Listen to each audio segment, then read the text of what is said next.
Welcome to another episode of Behind the Business presented by Gore Mutual. I'm your host, Ian McLean, President and CEO of the Greater Kitchener-Waterloo Chamber of Commerce. This podcast is recorded on the traditional territory of the Neutral, Anishinaabe, and Haudenosaunee peoples. Each week I sit down for candid conversations where we go beyond the boardroom and behind the business to uncover the real stories of Waterloo Region's business community.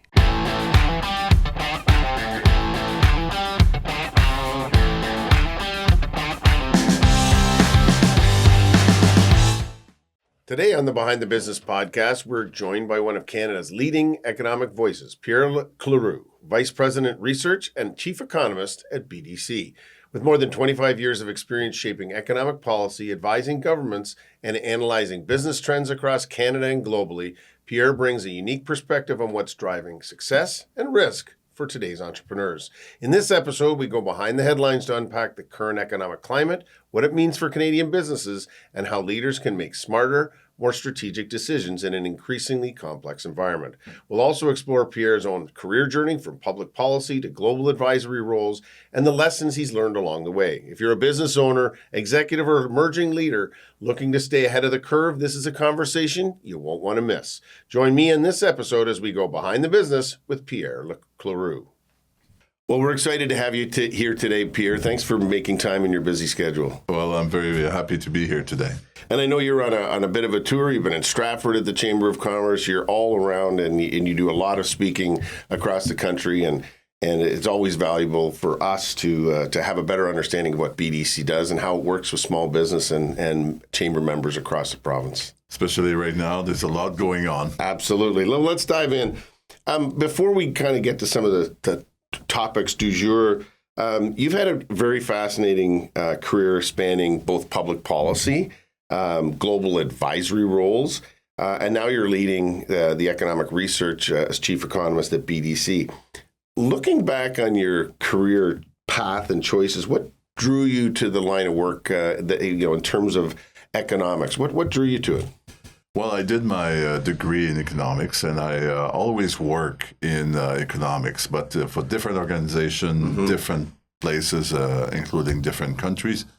But, it actually prepared me well to the job that trying to understand where the economy is going and what does it mean for business. So all my background is actually was a good preparation for what I'm doing now. Mm-hmm. And you're based in Ottawa or Montreal? I'm based in Montreal. The BDC headquarters in Montreal. But I travel across the country to meet clients. Well, this is not your first trip to Waterloo Region. We've hosted you before, so we know you're a man in motion most of the time. Listen, and this is true. I took some economics courses at university, and I'm not smart enough to be good like you are at it. But economics can kind of feel abstract to people. When we talk about a business person kind of saying, how does economics impact me? What's your approach to making why economic numbers and why those trends, how do you make it tangible for and useful for business owners and for those that are entrepreneurs? Well, economics is like the big picture. Mm-hmm. So understanding the big picture is very important for business because it does have an impact on your business. So, for example, the change in the global economy or the new world order that we see right now, it's having an impact on businesses who are exporting. Another example is the job market.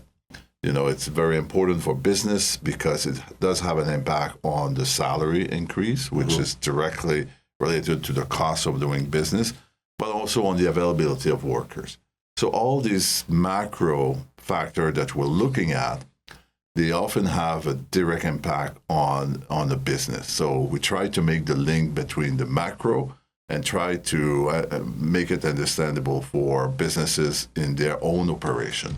And so a lot of the trends, too, the trends that we're seeing around the world and how that's going to impact Canadian businesses, by region, because every region, every community will be affected differently. Definitely. For example, the tariff imposed by the U.S. have a different impact on different regions. Some regions are not affected, but some are. Like, for example, this region is quite affected by the tariff imposed on the automotive sector. So everything that is going on around the world could have an impact on the region, depending, what is the policy or what is the factor that is changing. This region, I mean, we know this because we actually kind of look more like a larger Toronto, Montreal, Vancouver, because we've got multiple sectors: auto, advanced manufacturing, agriculture, food processing, healthcare, technology. So, and many of those are impacted in one way, shape, or form by the global trends of whether it's tariffs or other things. We reap the benefits when times are good because we've got so many areas. We are exposed in some respects, but does that also help us when we're in some of these times of transition, that we're still, this is not a great economic time right now, but does it allow us the opportunity to come out stronger and quicker than other regions? I would say so, and one of the great benefits is to be diversified. Right. So when you're diversified, like what you described, this is very important for any economy or any community or any region, because we have economic cycles, and economic cycles have an impact on different sectors. Typically not all at the same time. Yeah. So if you are diversified, well, it's a good way to protect your community or your economy.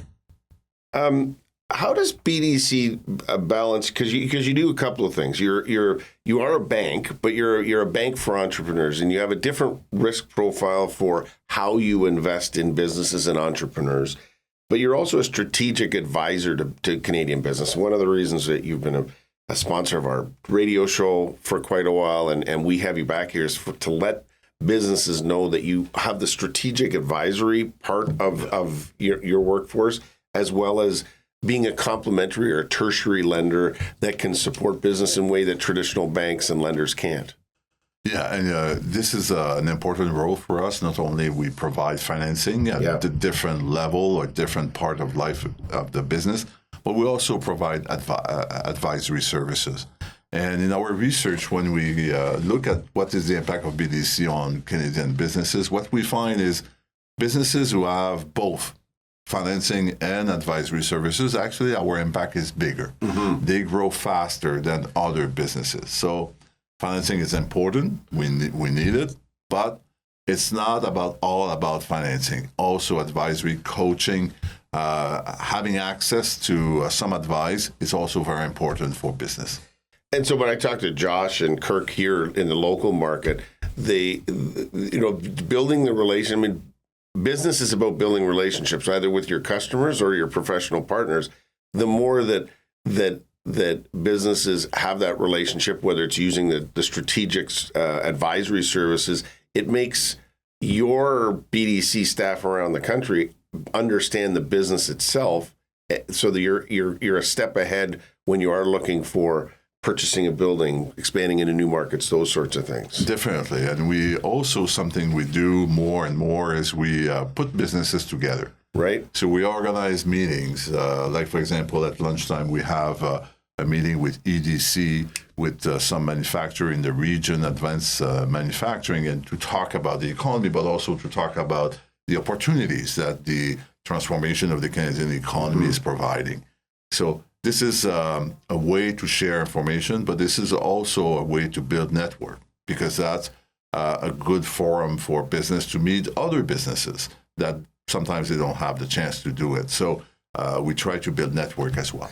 And that's important, particularly in the global context we see ourselves now. Canada is a relatively small market, or at least in context to the large markets, and partnerships and cooperation between businesses or within sectors is going to be important for us to compete globally. Definitely. And business, it's all about relationship. It's about finding the right supplier, finding, of course, clients.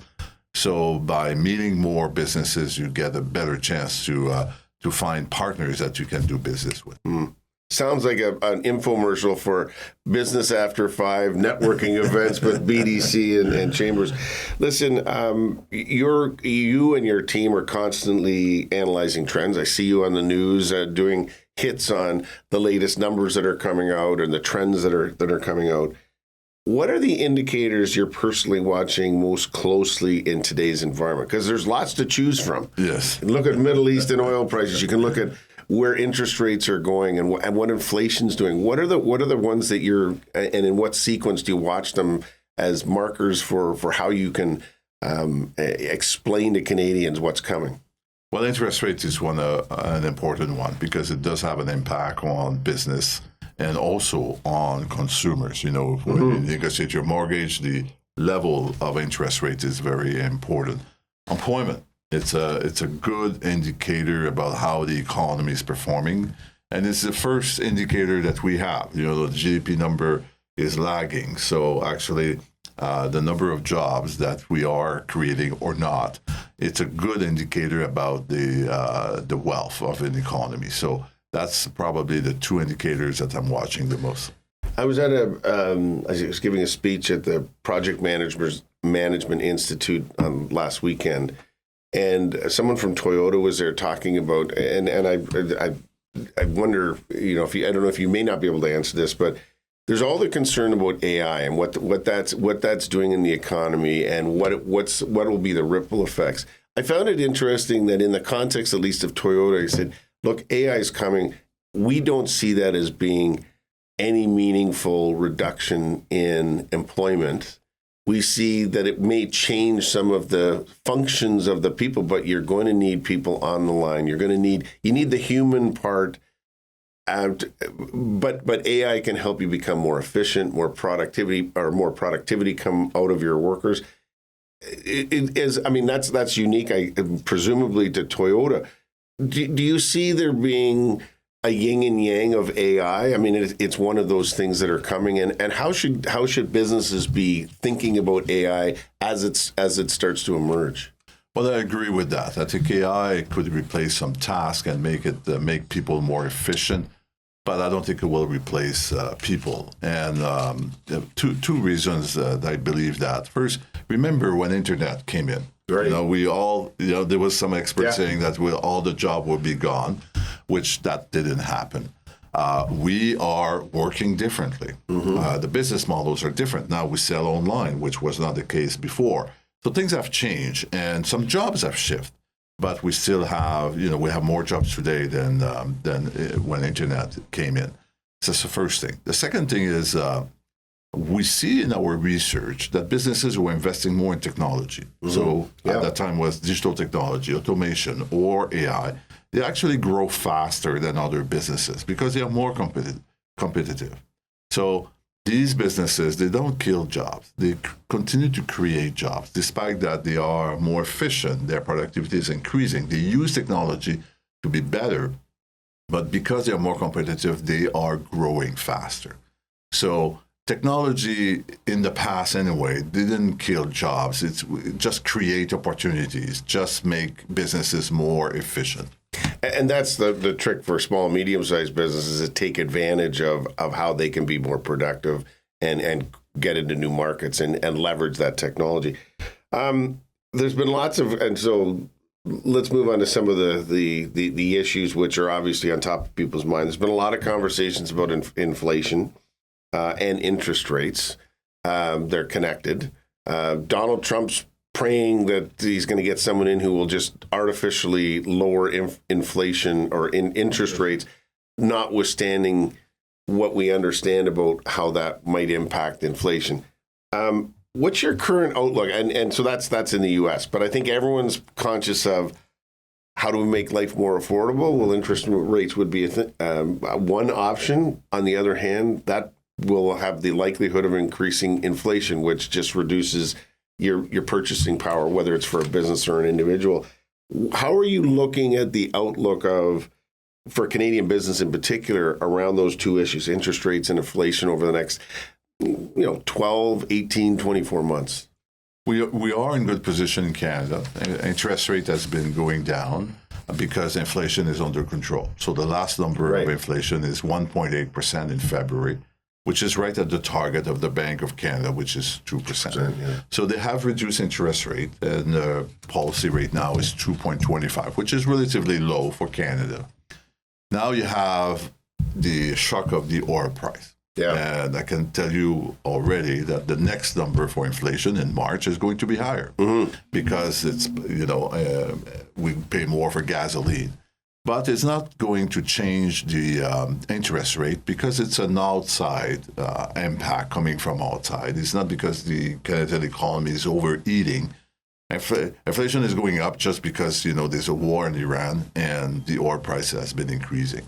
So I believe that slowly inflation will go back. The next few numbers are going to be higher. But at the end of the conflict, when the oil price goes down, inflation in Canada will go back to what it is about now.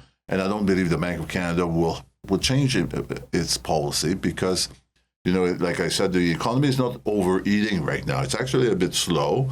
So there's no reason to slow down the economy. So I believe that interest rate will be stable for 2026, which is a good news for business, but also for consumers. How do you, and I guess this is, when you think about the Middle East and you think about the Strait of Hormuz and you can see the direct line between 20% of the world global oil coming through that strait, and it's basically at least restricted severely, if not closed entirely. When that resolves itself, I think it's going to have to, everyone will have an interest from Iranians to the rest of the world in solving that. But assuming that there is a resolution, we get back to something that resembles normalcy in the oil sector in the Middle East. The question I think people are like, how long? Like, what's the tail to what has been a shock to the system of this last 6 or 8 weeks? And I guess the example would be, if there's a resolution and we get back to something normal in the next, say, 6 weeks, how much time after that will it take for things to start to settle down? And how long will that take? Because it's not immediate. No, it's not immediate, but I don't think it will be very long for 2 reasons. Before the conflict, we had pretty much an oversupply of oil. That's why the oil price was relatively low. So when the conflict is over, to rebalance the market, this will help because there's a lot of capacity around the world. Second reason is they haven't destroyed a lot of production capacity. They have been careful on both sides. Mr. Trump like refineries and getting, okay. Because this is important because it takes years to rebuild. Yeah. It's not something, that you can rebuild in a few weeks. But they have been very careful not to destroy production capacity. So as a result, when the conflict is over, it will take a few weeks. It will take probably a few months, but it won't take years before we go back to the pre-war price of oil. From your lips to God's ears, we hope that that's true. And when we talk about global dynamics, because it impacts us here, right here in Waterloo region, with for many businesses. Global dynamics like supply chain shifts. We're already looking at that in Canada, and we've heard the Prime Minister saying we've got to shift and be less reliant on the U.S., have new markets, and a big part of that is supply chains. Where are you getting your inputs and the products that go into the products that we make here? And we've got the geopolitical tensions, which we just talked about. How do those things show up in the day-to-day reality for Canadian entrepreneurs? Well, on two sides. First, on the supply side. And Canadian business have been very good to diversify their supply chain. So right. What we see, we don't import as much from the U.S. We import more actually from different part of the country. So businesses intra-Canada. Inside Canada. Inside Canada. And also coming from outside, but not the U.S. So I would say that over the last 12 months, businesses have been looking to diversify their supply chain. On the other side is export. Before Mr. Trump, 76% of our export was going to the U.S. Now we're down to 72%. So there's some diversification, but it's not easy to diversify. You have to find other markets. And we have free trade agreement with Europe, for example, but Europe is much further. You need often a different certification to export to Europe. So businesses are trying to diversify, and I think it's going to take some time before we get there. But that's a great strategy. That's the best way because we have to de-risk our relationship with the U.S. Now, we know now that the free trade agreement that we enjoy for 30 years is not as secure that it used to be. We have tariff on some sectors of our economy. There's a threat to have more tariff. Like in April 6th, the U.S. government changed the rule on some of the tariff. So in order to protect our economy and as a business, in order to protect our own business, we need to diversify. And this is the new reality. This is a new world order. So it means that our free trade is not as secure with the U.S. It means that we have to invest more in defense because we're not the only country. Allies has been asked to spend more money in defense. So that's Canada, Germany, UK, France. All the NATO countries. All the NATO countries. So we are living in a new world. And as a result, we have to pivot. We have to transform our economy to respond to that. There's, in the political discourse, you're either, well, we should throw in entirely with the U.S. and get a deal. And then there's what the Prime Minister's saying, which is we've got this new reality. And you talked about 76% of our trade going to the U.S. My colleague, Greg DeRocher at the Cambridge Chamber, and we've talked with you about this before, is we probably have more free trade agreements as a country than any country in the world between South America and Asian countries, but certainly Europe. We've got them all over the world. We've never really taken advantage of that the way we could have. So we're well situated because we have those agreements with other countries. When you look at where do you see it? Is there a sweet spot or we don't know yet? I mean, it may be more research of if it's 76% before Trump got in and we're down to 72%. Is the right number 50%? Is it like how much work do we have to do to get to a place where we protect ourselves as a country, we expand markets elsewhere, but recognize that geography just is going to be, it's way easier to do, well, used to be way easier to do business in the U.S. because of proximity and, language and, the North American advantage. Where do you see that coming out in the short to medium term that we should be looking where we can really substantively make a difference in that insurance for our own economy relative to how much goes to the U.S.? It's difficult to put a number, but definitely we have to reduce the number we have now. If you talk to any business and they tell you that 72% of their revenue is coming from one client, you will tell them, well, you should diversify. Yeah. Same thing for Canada. And there was good reasons why we were so oriented. That we had a free trade agreement, has been working well for 30 years. It's the biggest market in the world. It's a growing market. It's close. So there was a lot of good reasons to focus on the U.S. But now the game has changed. So we have to change our strategy.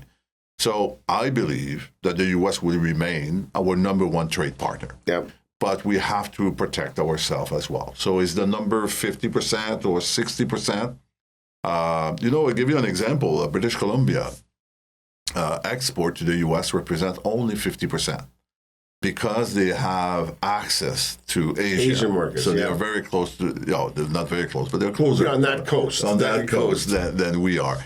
So it's possible. And, we are here, the closest market after the U.S. is Europe. And it's a big market. It's more than 500 million people. So that's what we need to do. We need to diversify. It's not easy to do. You need to work hard on it. But last time I was in Kitchener, I met a number of clients who actually have diversified before Mr. Trump. Yeah. They started a few years ago because they wanted to de-risk their business, and they have been very successful at it. But you need time, you need energy, you need resources. You got to be intentional about it too. Exactly. Yeah. You cannot just go once and say, okay, I'm good. I worked in Saudi Arabia before, and I saw a lot of Canadian companies coming to Saudi Arabia, and some people came once and, identified some potential clients, never come back. Well, they didn't do much business. The one who did a lot of business, and a lot of Canadian businesses are selling to Saudi Arabia, they are persistent. They are engaged in that. So that's what you need to Well, do. that's the familiar thing. You got to develop relationships to do business. The Behind the Business podcast is made possible through the support of our title sponsor, Gore Mutual. Proudly Canadian, Gore Mutual has stayed true to one purpose for more than 185 years: insurance that does good. It's the reason they exist. They believe that when we focus on being good, doing good, and spreading good, we all thrive together. We're grateful for their continued commitment to our local communities and the positive impact they make every day. For more information, visit goremutual.ca. Listen, labor shortages continue to be a major challenge. I mean, I think we're on the higher end of unemployment here in our region, and there's reasons for that because we're trade exposed in different sectors. How should businesses be thinking about talent differently moving forward? Like, as jobs are shifting or technology, and you're investing in technology for all good reasons, how should they be looking about at the talent that they're going to need? Well, this is going to be important because we are in the middle of a shift in terms of demography. In the last 5 years in Ontario, the working age population has increased by 1 million. In the next 5 years, it's going to decline by about more than 100,000. There's two reasons for that. The aging population, so a lot of people are leaving the job market to retire. The baby boomers are close to 65. So that's one of the reasons. The second reason is the immigration legislation have changed. So the Canadian government has reduced the number of immigrants coming to their country. They have reduced significantly the number of temporary visa for foreign workers and also the foreign students. Yeah. So that's the reason why in the next 5 years are going to be quite different. We don't feel it much now because the economy is a bit slow. But as the economy is improving, businesses will feel it. Actually, they feel it now on the salary side. Salaries are still increasing in Ontario on average by 4% annually, which is very high for an economy that has been slowing down. And like you said, the number of jobs is not the same in the region. But despite that, the pressure of salary is still there because we have a very tight job market. So for business, what is important is to learn how to grow their business without increasing employees, meaning be more efficient, productive, using more technology, using more automation, more AI. I'll give you an example of a business, a client of BDC in Ontario. They manufacture lenses for glasses, and they used to manufacture about 100 of them every day. They did it by hand. And now they bought equipment, a robot, and the robot is making the lenses now. They produce 400 of them a day with the same level of employees. So the employee's task is different now. So they have to the robot needs some support, some help, check the quality and everything. So they haven't laid off anybody, but they produce 4 times what they used to produce with the same level of employee.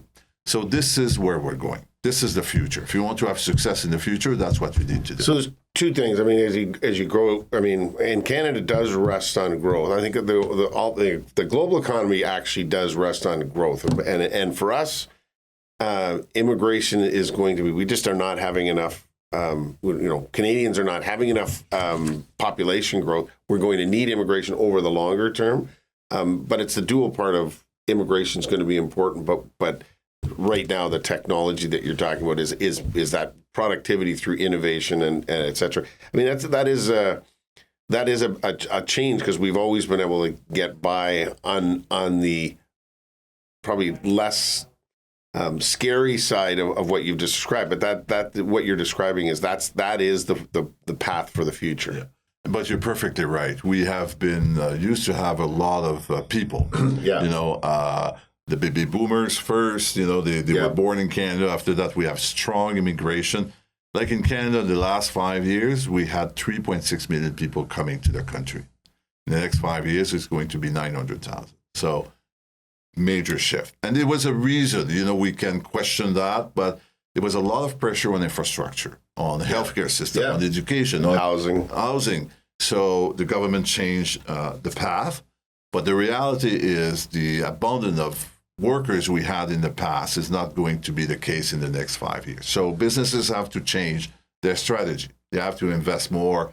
They have to do more with less. So they have to invest more in technology, automation to be able to do that.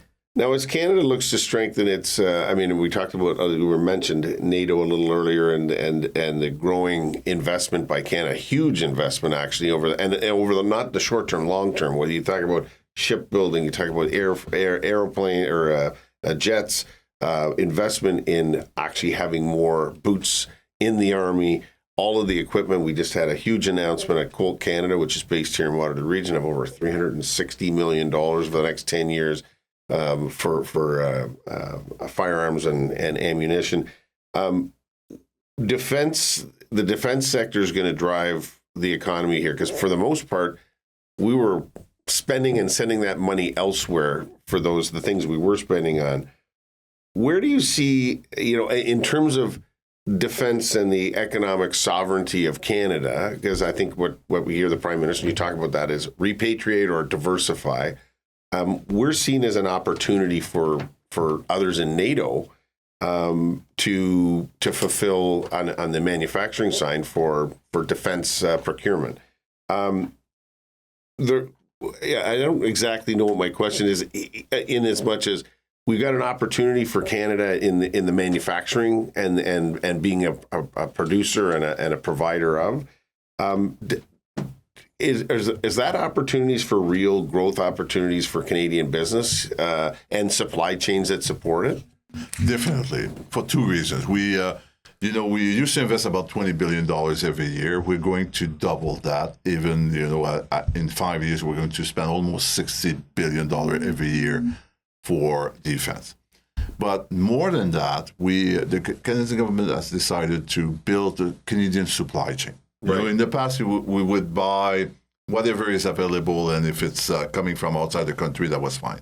Now, they absolutely want Canadian businesses to build it. Won't be possible to do everything, but it's possible to do a lot of these products.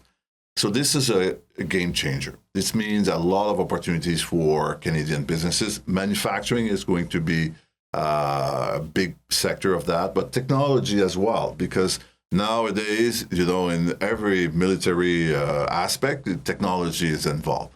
So we need to pivot. We have already some companies who are in that supply chain, but we also need more.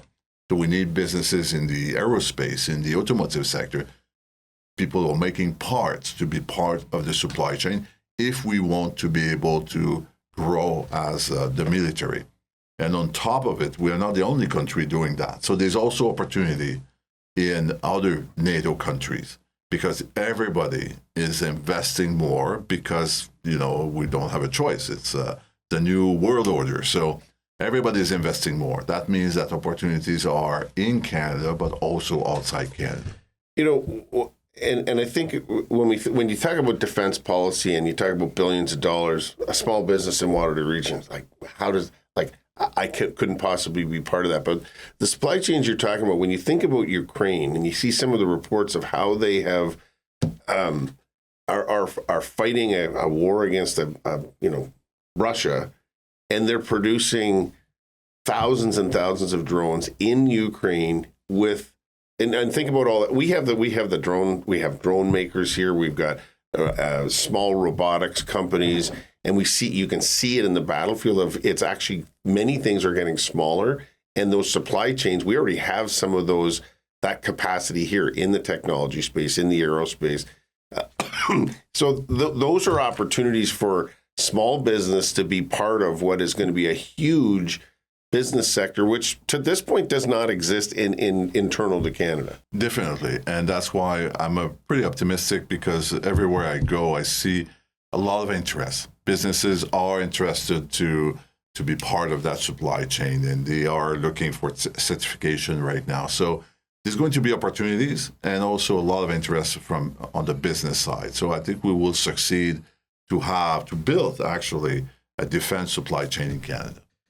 Okay, let's drive back a little bit to Waterloo Region or Southern Ontario. From your perspective, what makes a region like Waterloo Region particularly resilient and competitive into the future in today's economy, not only on the national stage, but we just talked a little bit about it on the global stage as well. I think, like we said before, the fact that our economy is diversified, it's a big plus. Also, because you have a strong tech sector. So now, the tech sector has been growing faster than any other sector in the country, and I think that will continue to do that. But not only the sector itself, but every sector now is using technology. So when we talk about manufacturing, they're using more technology than ever before. So I think it's a good combination: technology, manufacturing, and the fact that it's diversified. The farming sector continue to do well and will continue to do well. So there's a lot of sectors in the region that are strong, and they actually also they are well positioned to benefit from the investment that the Canadian and the Ontario government are making. Okay, we're almost out of time, and I want to get to our rapid fire section. But for those that are listening today, is there a mind shift that they need to make to succeed in the current environment? Like, if they were to think, I got to do something different because things are changing, what would one or two of those things be that they need to kind of really sear into their brain about how they do things differently so their own business can take part in, the growth that is going to come? Yeah. First is AI. We're not sure exactly how AI is going to transform our business, but we know it will. So any business, any size, any sector should look at how AI can help them to be more efficient, to better respond to their client, to better forecast. I'll give you an example. We have a client, a grocery store, so it's not it's not a tech company. Yeah. They use AI to forecast how many fruit and vegetable they're going to sell, and that helped them to reduce the waste by 20%. Wow. So first thing to do is look at how AI can help you doing what you're doing and improve your business, your efficiency. Second is look at the opportunities. There's going to be a lot of opportunity in defense, but also in major projects. Yep. The Canadian government want to transform the economy. They are accelerating about 12 projects. A big one in Ontario is the nuclear generators. Yep. And so there's a lot of potential opportunity in between defense and the other major projects in many sectors: construction, manufacturing, technology. So, when we think about defense, we often think about very technical products, but they also need food. They also need the tent. They also need the boots. So there's a lot that products that are involved in those projects. I think that's important. I mean, the care and feeding of 150,000 Army involves housing and vehicles. I mean, all kinds of things that are, wouldn't be considered to be, defense in that context. So there is huge opportunities. Listen, just before we wrap up, it's great to see you again and get your expertise as a business expert, but it's also this podcast, when I do it, is about leaders and how they lead and what sort of drives them. So I always ask this same set of questions. It's our rapid fire section. So I always ask, if you could go back and tell your younger self something, what would it be? I would say probably don't worry too much. There's always a way that we find to grow. Our environment, our business environment is changing all the time. And this is not going to stop. Actually, it's changing more rapidly now. But I wouldn't worry so much because I think there's always a way that we can find to be successful. That's good advice. Who or what inspires you most and has over your career? I would say leaders that are agile, that they really move quickly with the change. They don't look in the past. They look at the future. I think that's what those leaders really inspire me. Well, and that's a trait that's probably in shorter supply than we would hope it is. It's easier to look in the rearview mirror than cast your eyes forward. If you weren't in your current career, now you've done a bunch of things, but if you weren't doing what you're doing now, what do you think you'd be doing instead? I would be a chef. Really? Yeah, I like food. I'm a foodie. And I like to cook. I'm cooking not as much as I would like, but I like to cook. So probably I will have a restaurant and be a chef. My brother's a chef, and I love cooking too. We'll have to have you down, and we'll record a podcast in a kitchen sometime. That's a good idea. Are you reading a book? Do you watch a podcast? What are the things you do to kind of, either take some downtime or learn more? I like the magazine, The Economist, which gives you a very good summary of what's going on around the world. So it's probably my favorite reading these days. Now you're not here all that often, but do you have a go-to place when you come to Waterloo Region for coffee or for a restaurant? What do you do when you're in Waterloo Region? Well, I like. I was in Stratford just a few hours ago, actually, and it's a place that I come quite regularly for the Stratford Festival. Oh, Stratford Festival! So this time, obviously, I didn't see a play, but that's a place I've been back in the summer many times to watch a play. When you come down to cook with me, I'll take you to the Drayton Theatre, which is right here in Waterloo Region, and then we can go to Stratford. We can make a whole weekend of it. Where's the place, if someone wants to be in touch or see more of, because you do podcasts, you do speeches, you're always writing, how do people connect with you and with BDC? Well, we have our website. We have a lot of information on our website and also on my LinkedIn.